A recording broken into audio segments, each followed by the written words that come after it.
Welcome to George S. Clason's Greatest Lessons, where I'm highlighting my favorite parts with the richest man in Babylon. And if you enjoy the video, liking, subscribing, and hitting the bell for notifications is greatly appreciated. And if you're interested, consider joining with the Market Moves Investing Book Summaries link in the description down below. The chapter starts off with getting a lucky break. The spearmaker, Rodin, walks with pride as he walked down the street. Well, friends, I caught a lucky break. The king paid good money for my spears, and now I have 50 pieces to my name. However, now my sister wants a loan to finance her husband's merchant business, and I'm lost. Visiting the lender. Rodin entered Mathon's lending shop while walking down the street. I believe this is the place for a loan, correct? I was wondering if you could offer some advice in regards to loans. Mathon said, Never has anyone entered my shop and asked for advice. This is a lending shop, sir. People come here at their worst. But in all honesty, who else but me to give the best advice on anything related to a loan? What is it that you wish to know? This was when Rodin started sharing his troubles with Mathon.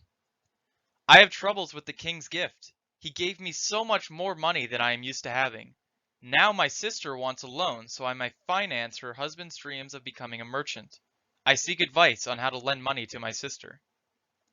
Mathon said, I see. I have two stories that might help you out.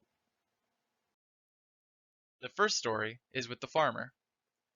Have you ever heard the story of the farmer who could listen to animals?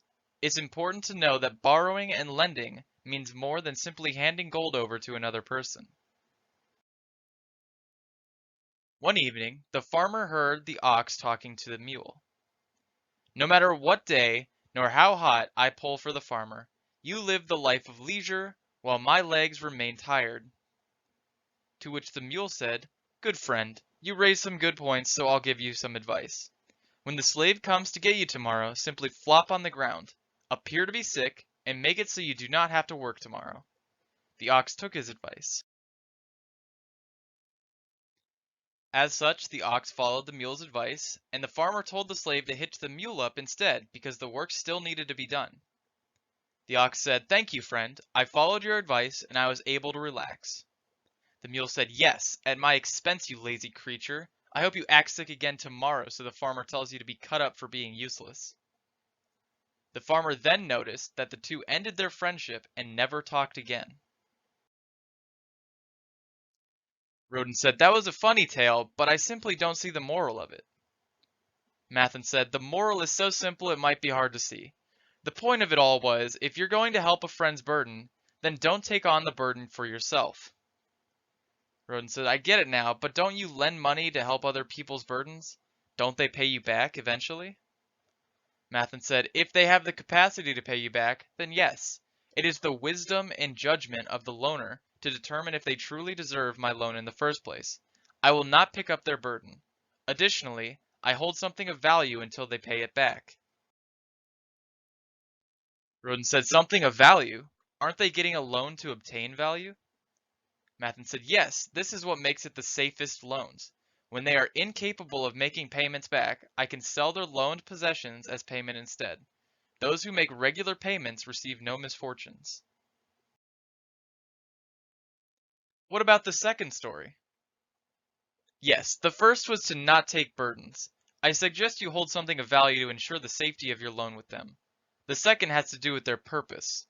A loan is good if it's to increase their income, but devastating if it's used for pointless pleasures. The second story was one of desires.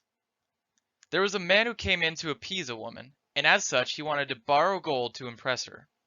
As such, I took his scarlet cloth as tribute. It will stay here forever in my possessions to remind me of the purpose for giving out loans.